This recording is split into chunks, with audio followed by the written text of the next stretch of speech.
Hi guys, welcome back to the channel. I'm Office Bloke Daz. Office Bloke Aidan. Here we are, just the two of us, Aid. Yep. Getting us on family business today. Family business. Yeah, taking care of business while we're in the office. She's out and about. Yes. Before we start, on Patreon. Patreon's your thing. I've checked in the link below. Loads of stuff on there. Watch alongs with Modern Family. Always Sunny in Philadelphia. Seinfeld. F is for Family.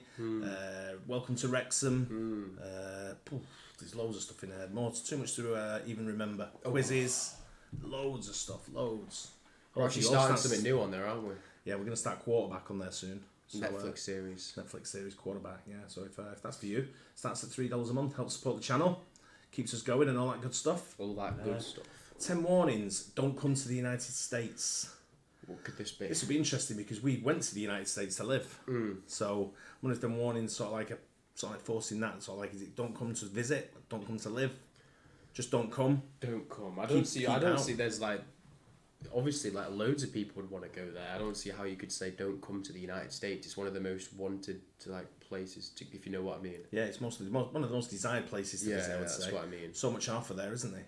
So much to see and do. Yeah. Let's see what it's all about. It's Wildercorn to Briggs. 10 warnings, don't come to the United States. Let's see if I can find the mouse. Today we're looking at reasons people should stop moving to the United States. 3 years ago we sort of touched on this subject in a video and I was flooded with emails from people that have lived in the United States and gone back to their country, some who are still here, and a whole bunch that wanted to come to the United States. Now before I get rolling, I love the United States. I serve my country and I doubt I will ever move to another country to live, like permanently. But when people ask me if they should move to the US, I give them the same answer I give my heavy drinking uncle who asks if he can stay for a couple months. Now's not a good time. And I think your parole keeps you in Mississippi, Jerry, doesn't it? That last part is just for my Uncle Jerry. So I asked 33 people a series of questions, and these were all people from other countries. I also did a little research, and I'm lucky enough to have a friend who has been a staffing headhunter for 25 years for IT companies. She had an insane amount of information about what foreigners, both legal and illegal, have to go through when they get to the United States, what they hate, what they love, different things like that. But I took all the information I got from all those sources and I came up with the 10 reasons you might not want to move to the United States. Got it? Get it? Good. Let's take a look.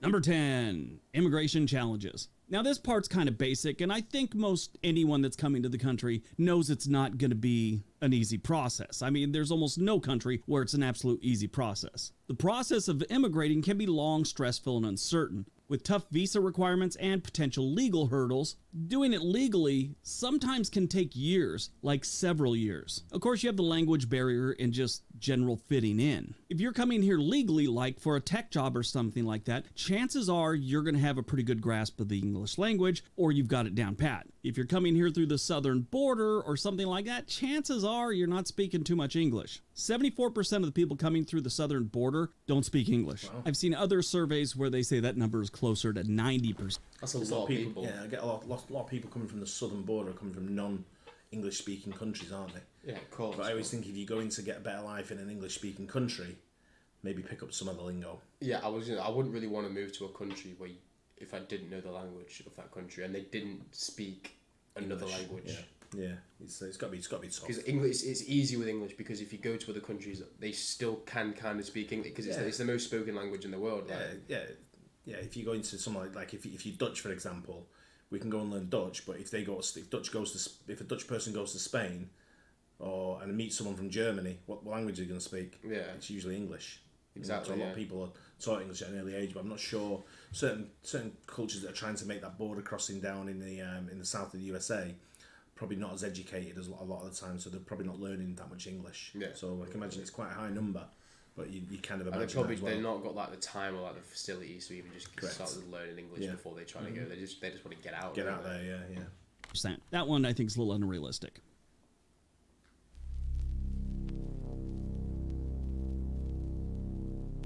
Number 9, the stress overload. Now, that's what my friend Diana, the headhunter, she called it, the stress overload. This is many layers. First of all, there's a lot of stress when it comes to moving to a new country, new state, new city. If you're coming from another country, think of all the things you have to do pretty much in the same week or month, usually a couple days. If you're not coming to the United States with a job lined up from a company that's, going to set you up everywhere, because a lot of these IT companies will get them apartment, will get a lot of their stuff taken care of, and they'll have a person at the company that will help them navigate the United States systems, so to speak. But let's say you're not coming in that situation. In the first week, you're moving, you're trying to settle in while you're dealing with work, maybe looking for a job or school, dealing with school stuff. You got to find a place to live. You got to deal with banks. You got to go to the DMV. If you're coming here without a job and without family, you have to hit the ground running in the United States. Your first couple months will be extremely stressful. My friend said she doesn't know how many phone calls she's had from, let's say, the wife of someone that moved to the country. He's working and she's trying to figure all this stuff out. It's true, really, because like I say, we've got experience in this. This is sort of like one of the things, the immigration process, what we were talking about before. It's a maze to try and work your way through. The easiest thing I did was just hire an immigration lawyer. I mean, we were fortunate enough to be able to afford it, or the company sort of like donated towards it, and or paid for it. And but the lawyer we had was quite good, and he was saying, this is what you need, send me this, send me this, send me this, and he was on top of it all the time, so I could move on doing other stuff that I needed to do, like you need to get your social security number, you need to get your driving license, you need to get a car, you need to get a bank account, you need to get stuff that you need to get going on. And then when you go to get a car, they go, you've got no credit history, we've never even heard of you. I said, just moved there, no credit history. And then you're trying to find somebody who will work with you, give you that one shot and say, you know what, yeah, we'll take the chance on you with no credit history. Here's a car, or here's the finance for a car, or whatever you want to do.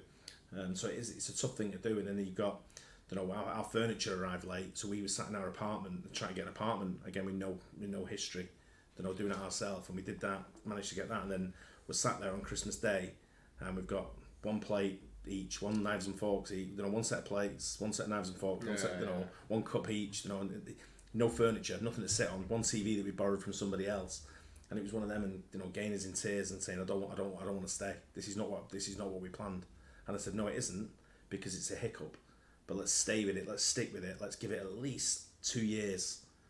And so she's like, 2 years. I don't even like it now. And I'm like, stick with it. And then once you get over that initial hurdle and your house is furnished and you start making friends and the kids, before kids, but then you get a car. You've got your bank account. Money's coming in. You're seeing like a different setup. You're seeing a permanent setup building around you in such a short time, then it works well for you. But you've got to give it that time. It's very stressful when you first go. Like the DMV, like her health insurance, all that stuff's trying to be figured out. And she said, I get these people that are in tears because it's just too much for them. It's not like other countries. She said, next thing you know, they're actually sick from the stress and they can't work or they can't do this. They're just falling apart because it's very stressful. The work culture in the United States is very demanding. And yes, before you say anything, there are countries like Japan and a few other ones that have way worse work-life balance than we do. But here in the United States, compared to most countries, we have a very demanding work culture with long hours and limited vacation time, which can lead to burnout and a lot of stress. You need to understand that if you're moving to the United States. That was something that came up with a lot of the people that I had asked these questions.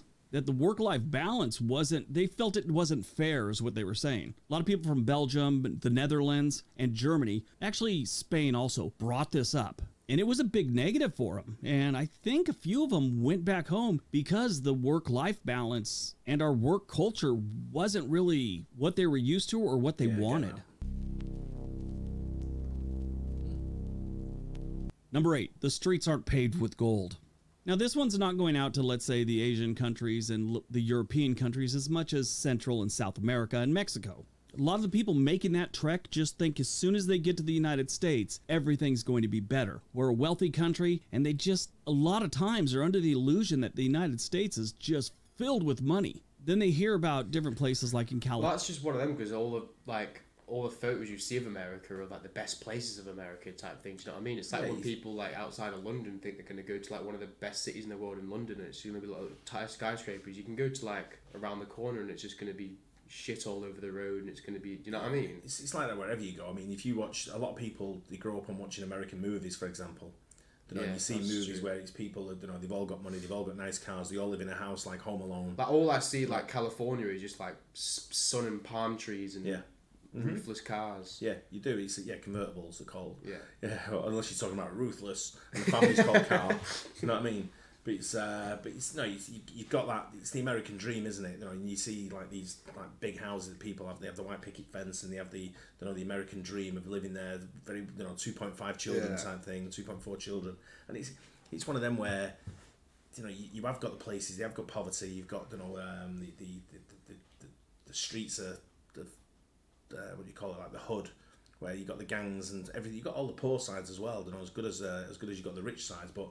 I get what you're saying there. People come and think, yeah, it's a rich country. As soon as I get there, I'm going to get money. And they'll be given people actually think like that? Yeah, because the governments now, they give you money when you arrive as an asylum seeker or a migrant, illegal migrant, whatever you want to call them. When they come in, the governments are giving them money.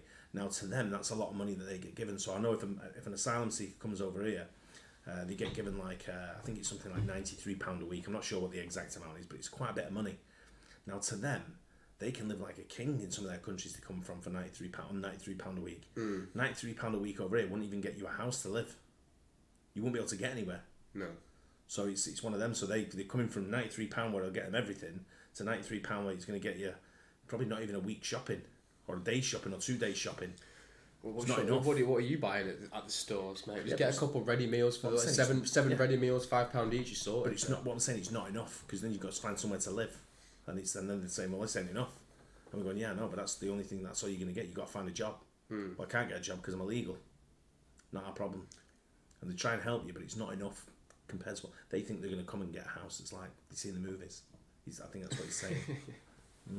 California and New York, where different parts of the welfare system will give them money so they could survive. Now, if you're used to a place that your rent every month is 125 American dollars, and you find out if you go to some place like San Francisco and they're going to give you a card that's loaded with like $700 on it, a lot of them don't realize $700 doesn't go far in a place like San Francisco. A lot of people that are just coming to the United States to, let's say, try and work out a better life than they could in Mexico or someplace in Central or South America, they decide to head back. Now, if they're trying to escape, cartels or extreme poverty, they'll probably stick it out. They get here and they realize the cost of living in the U.S. isn't great. I mean, there's other countries that are more expensive, but not many. A lot of them come to the United States legally because they got accepted into a university. They don't realize how expensive it's going to be once they get here. More than a few that I talked about they thought it was insane how much our student loans were and things like that. One man in particular, his kids were getting to the high school level and he moved back to Denmark because he didn't want his kids going to a university in the United States. It would cost too much. He was talking about how the schools are great. It's just,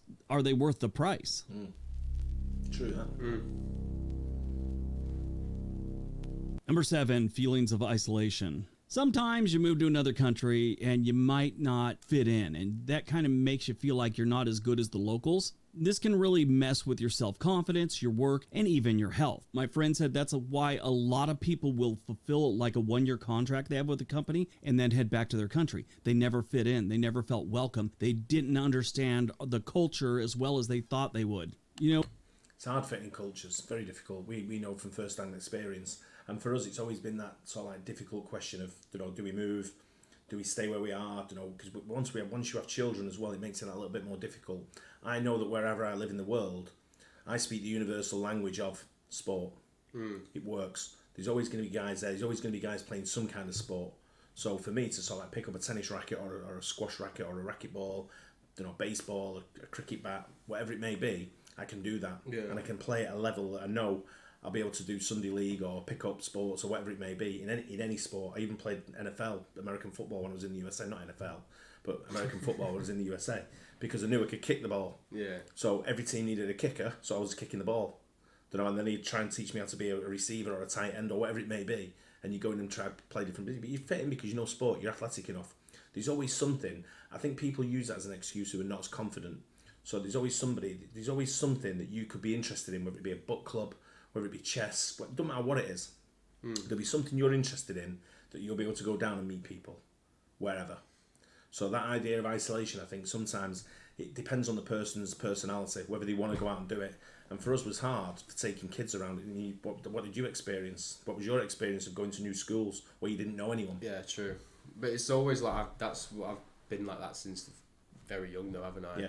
Yeah. All my mates were all like from different countries. Yeah. Type of thing. Like my best mates were from in Abu Dhabi, like Russian and South African and stuff like that. But even when you came back to the UK, you went to a school where you didn't know anyone. There was nobody in that school you knew apart from your brother. It's like that with every school though that anyone goes to, really. You Sometimes you can know a few people at school, obviously, and then go to that school. But most of the kids that go to a new school are just going there fresh off, like not knowing anyone. It doesn't really matter where people are from. No, because you grow up with people in your community. So when I went to school when I was a kid, I knew all the kids in school because I'd already grown up with them. Yeah, but we were all friends from little like, kids. when I went to school here in Manchester, it had buses going from the south, like all the way down to Wilmslow, all the way up north to Moston. And like you had kids from that wasn't like a school for like people that lived around the school area. They're talking about isolation here. So when you moved from one school in Birmingham to the school in Manchester, you walked into that school in Manchester, you didn't know anyone in there. No. How did you fit in? Did you say, I'm not going to fit in here and stay on your own? Because it's only the same as moving to another town. I'm not going to do that. Or do you go out and you sort of like say, right, I want to be with them because they're playing football, or I want to be with them because they're reading books? Well, that's what you do. I was on the football team, wasn't I? And that's probably where I made most of the mates. Yeah, but it's like I say, I think that's down to the individual to get out and do something rather than sit around and wait for it to happen. Yeah, for isolation. 100%. You're moving to another country, and again, if you're not fleeing cartels or extreme poverty, there's a lot more motivation to go back when things aren't going your way. I mean, you come here, you leave your network of friends, your family, and all the handy contacts you rely on. Starting from scratch can feel pretty lonely, making solving everyday problems even harder. Call it homesickness, whatever. When you leave your home country, it's not just the country, it's not just the place. It's the people, the memories, the culture, all the things that made you who you are, and you kind of leave it behind. Put that all together with the stresses we had talked about earlier, makes it easier to pack up and head home. And a lot of them do.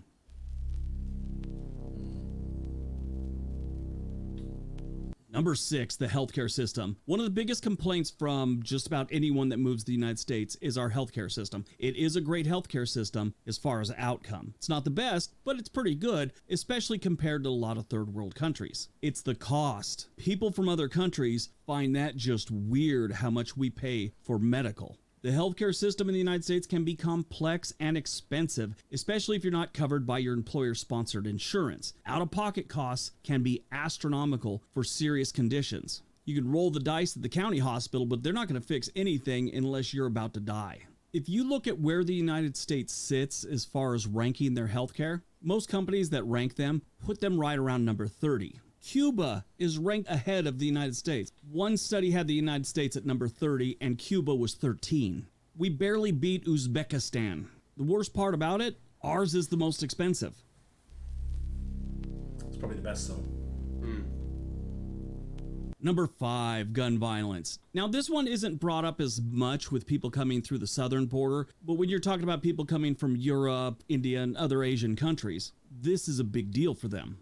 They see all the news reports, they hear the stories, they see the stats, and it's pretty scary. Of course, you hear it a lot because it gets clicks, and that's not just here in the United States, that's other countries. I think it's blown out of proportion a little bit, isn't it?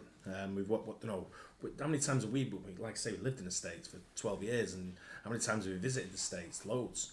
And you go, and first time I ever seen someone carrying a gun was when we went to the shooting range, other than a police officer. Yeah. And it's one of them where it's kind of like, it is blown out. I mean, it's a perception that people have of USA gun crime and everyone shoots each other. No, go and have a look. It's just like the same that like you might as well say you wouldn't want to go to London because everyone just stabs each other. Everyone stabs each other. Yeah, that's right. Yeah. If someone said to me, "Do you think gun crime's bad in America?" I'll probably say it's not great. One gun crime's bad. Yeah, exactly. So yeah, it's bad if you put it that way. Gun crime's bad in the UK if you had a one shooting, but stabbing is out of control. I'd say in the UK, it's out of control. But it wouldn't put me off going or staying there or whatever. I wouldn't say don't come to the UK because knife crime's at its highest it's ever been. It's bad. Or I wouldn't say, if someone said to me, don't come to the USA because gun crime's at its worst, I'd say, well, I know I can go places where there's no gun crime. Not no gun crime, but there's gun crimes. Chances of me getting shot are pretty slim. Yeah. Don't know. But the people blow it out of proportion, like you said there, for clicks. Yeah, exactly. Countries too. So anytime there's any sort of gun violence, it hits the news, international news. It's horrible. I'm not saying it's not that bad. It is. But like anything else, they're going to blow it up in the news so they can get their clicks. They asked people coming to the United States legally, was gun violence a concern?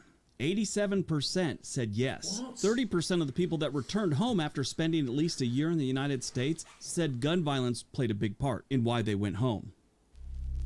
Really? That's That's surprising, because I thought like that's the sort of thing that you'd realise that's not it's bad not as once bad. you live Yeah, there. But yeah. someone lived there. There are people that lived there for like a year and then thought, "Now there's too much gun crime. Let's go." But it's like you say, you can go anywhere. I mean, how many carjackings are over here?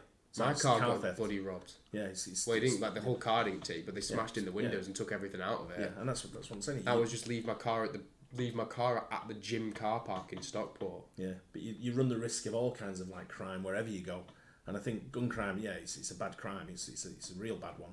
But is it like that bad to stop you from going somewhere? No chance. chance. Not for me anyway. I don't think so.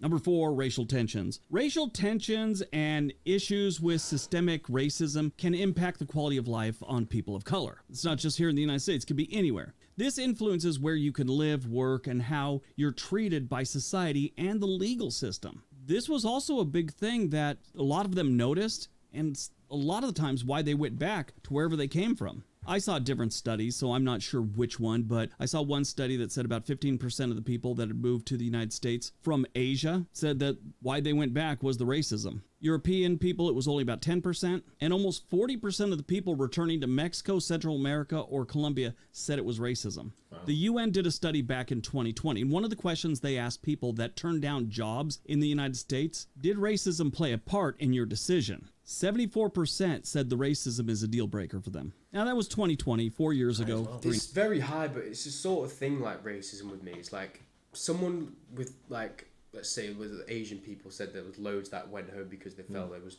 racist and stuff. Do you think there's like, I think there's a lot of people that would go, it's not, I'm not trying to sound bad here, but like that would go and get a job, not get the job, and because they didn't get the job, they would blame them. They're like, he's doing it, he's racist, he's doing it because I'm Asian. Yeah, I'm not, but he's just actually not a fit for the job. Yeah, there is that, and there's a lot of people who are creating issues now by saying, it's they didn't get it because of that. Is what you're saying. Yeah. And it's like you see it on the female pundit side, people saying that people are giving him that job because there's not enough females doing it. But what you're saying is there should be the right person for the job. Yeah, no matter 100%. It doesn't matter what you look like at all. It doesn't matter. I agree. I think it's one of them where if you're the best person for the job, you're the best person for the job. It's like when we were the England's national team. When that woman was like, well, obviously the England women's are doing very well, but there's one obvious point how there's not enough black people in the team. You play the best. You just team. play the best players, no matter what colour they are. I don't understand it. Oh, it's. I mean, you're of that generation where you hopefully the racism sort of like stamps out of your life. Sort of we try to sort of like educate everybody from our generation down into your generation that there's no such thing as difference in colours or nationalities or creeds, race, whatever it may be. Everyone's equal, and that's what we've been trying to educate your generation for a long time. And it's hopefully turning, but some people are taking advantage of a lot of that as well, and so it's still playing on it. And it's kind of like, give it a rest. Everyone's trying to get on with it here, and you're still putting roadblocks up. I get what happened in the past, and it was bad, but at the same time, we've got to move forward with all being as one and being together. But I think that's a high number that people blaming. Like I say, if they're blaming coming to the workplace in the USA, I can't answer that because we're not in the USA in the workplace.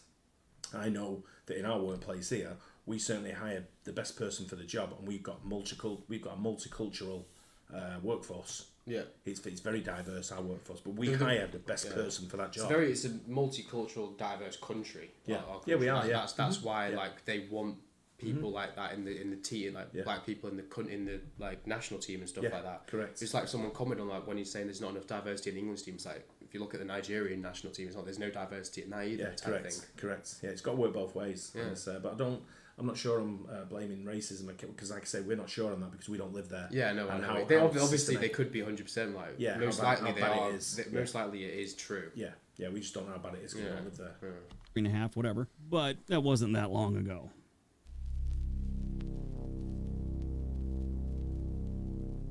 Number 3, consumerism. Now, this one I got from a lot of them, that we spend a lot of money on stupid stuff, and they felt pressured to actually spend money on stuff when they moved here. Most countries are not like us. They don't spend like we do. There's a reason that channels like mine make more money than channels, let's say, that are talking about Europe the same way I do. or their audiences in Europe or Asia or something like that, American audiences are more willing to spend money. So they're more valuable to an advertiser or to a company trying to sell their product than, let's say, Eastern Europe or Asia. This is how bad it is. Let's say you had two channels exactly the same. One is my channel, and the other one is doing the same exact thing, same amount of views, everything, but they're talking about Europe only. I will probably make 3 times more money than them. And it's because of our culture of consumerism. Companies know Americans will spend money and buy things. That's why adverts are so big there. Correct. And I think at the same time, though, I think Americans are a lot kinder generally than the rest of the world. I think, you know, the Americans will sort of like say, $10 to an American is kind of like almost like throwaway money, I would say. Someone said that's $10, it's $10, yeah, $10, yeah, there you go. And it'd be one of them. Whereas $10 to a lot of other people around the world is no, they won't part with it. That's as a bigger value to them personally than what to an American it'd be like it's $10, because they know, like I say, it's that sort of like the mindset that they're just going to get it back quite soon. They'll get it back quick, yeah. They can get that back quick. Whereas if you was, this is the kindness of Americans. I always think in my place. What I've experienced is if I need $5 and someone's got 10, they'll give you $5, no problem. They won't even have to just take it. Yeah. Whereas in the UK, if I said to someone I've got no money, I need £5, they'll go and find it somewhere else. I'm not giving it you. Or if I went to a football match and I said it's going to cost $200 to go to the game, we're going to watch the New York Giants or whoever it may be. And a lot of people say, I don't pay $200 to watch the New York Giants. You watch the Giants, mate? But, no, if I say, pay me $200. If I said $200 to go and watch the sports game, people go, yeah, we're going to get beers and we'll go and get some wings and we'll make a day of it and we'll spend probably $500. And it'd be like, the bill. We'll split the bill. Yeah. It'd be like, no, I'll get it, you get it, I'll get it. You know, one of them. You go to the UK, it's like, well, I've had 4 wings. I'm not paying $200 for that. I'll give you $150 and I'll take the what, and then that's 20 from there. And you're like, yeah. And that's the difference, I think, in the mentality of like that kindness, understanding. That's why consumerism is massive in the USA, because for them it's all about the experience of living today and paying that money and going, yep, I can get that back. Whereas other ones will go, no, I'm going to save that for me, just for me, and I'm not going to have an experience. I'm just going to save it until I want to do something just for me that doesn't affect you, and then it's like a selfishness, I think. Yeah. Whereas I think the Americans are a lot kinder. Yeah. Kind-hearted. Probably why we also have so much credit card debt. Credit card debt. Number 2, the job market. If you're moving to the United States to find a job, it's not going to be that easy, especially with the way the United States is towards foreigners right now. I mean, any country you go to, the locals don't really like it when foreigners come there and start working. That's just a fact of life. It happens in every single country. If I got a job in Botswana tomorrow, working on an assembly line, I'm sure the locals at the plant would not like me because I obviously just stole a job from one of their relatives. That's just not a feeling, and it's just not thought process for the United States. Every country's like that. But right now, we're a little bit more. Right, like we talked about earlier, the racial tensions going on right now in the United States are pretty high. And this leads into the job market. They're already highly competitive, and especially for immigrants who may face additional barriers such as language barriers, recognition of foreign qualifications. You know, if some guy in the United States applies for a job and he has a resume that says he graduated from Stanford, some other guy shows up and he's got a degree from the University of Mumbai. Who do you think's getting that job? The University of Mumbai might be the greatest university on the planet. The people hiring you might not understand that. There's all kinds of hurdles. I'm just giving you a couple examples, but there are all kinds of hurdles in the job market these days, and it's just going to get worse. The United States is going through this period where we're like pulling back a little bit. You keep hearing at all these different political rallies, America First type stuff. Which on the surface, it's a great idea. You should take care of the people in your country first. Most other countries do that before they help us. But there's been a lot of racism that's been involved in it these days. And that's where it gets bad. I'm not talking bad about the United States. Every country has their things like this. We're no different. The subject of this video just happens to be the United States. All right, before we get to number 1, don't forget we have another channel called On This Day. There is a link for that down below. Love it if you went over there and watched some videos and subscribed. All right, on to number 1.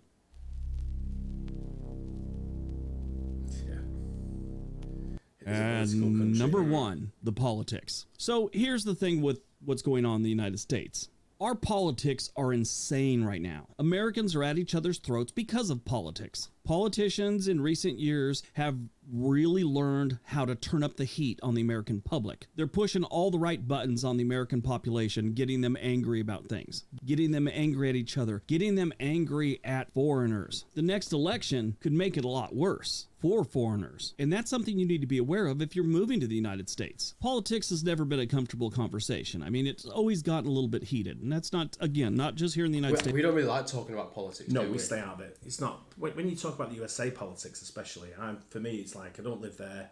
It's nothing to do with me. It's not my fight. And it's, even I don't even care about the politics over here. It winds me up over here. And it's, I only argue with politics over here with politicians and councillors.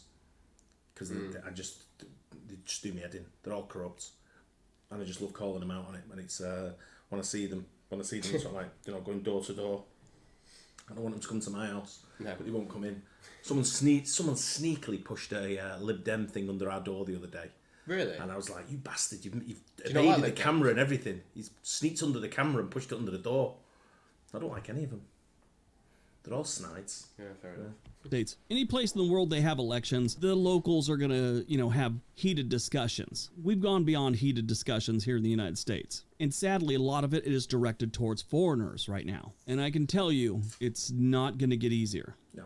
It's not going to get better. It's going to continue to get worse, at least for a couple more years. Right now, one of the political things that is involving foreigners is if you cross the southern border into Texas or Arizona, even if you end up in Florida, they will bus you up to New York or Massachusetts, sometimes California. This has created a lot of other problems. In the last few months, they're realizing a lot of these people will end up in New York or New York City or wherever it's cold. They don't want to be there. They wanted to be in Texas or they wanted to be in California, so they start making their way to Texas or California. And if you're coming to the United States and you're not familiar with how big we are, you got a long trip ahead of you, especially if you don't own a car. You can't just do New York to California without flying, can you? You can do it. You can do it on like the Greyhound. Does anyone do that? Yeah, I imagine a lot of people do. Oh yeah, just for the road trip. Though. Yeah, the road trip. Yeah, but you get a lot of people who travel like they'll go on the Greyhound, and what they'll do, they'll go New York to say Cleveland. Is there like a train that goes from east to west? The Amtrak.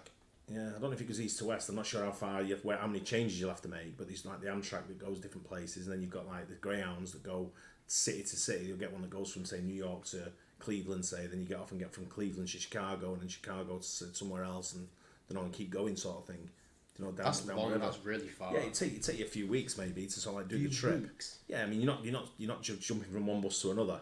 Some people probably done it in the past. I don't know. It might be a thing. Sleep on the train. But it's sleeper trains you get on. But I don't think it's I think for your everyday person who's working or commuting, I think it's the flight. Yeah. There's so many flights and so many different airlines that you can jump on. There's so many flights. Like when we went Delta. Yeah. That like cities that are right next to each other, you can just fly from like Atlanta to Nashville. That's like an hour and a half drive, 2 hour drive maybe. Yeah, a bit longer than that. Was it? Yeah, I think maybe 4.5 hours. 4 hours. Yeah. It was that far. I think it was. I think it was about 4 hour drive. Yeah. Wow, I didn't think that.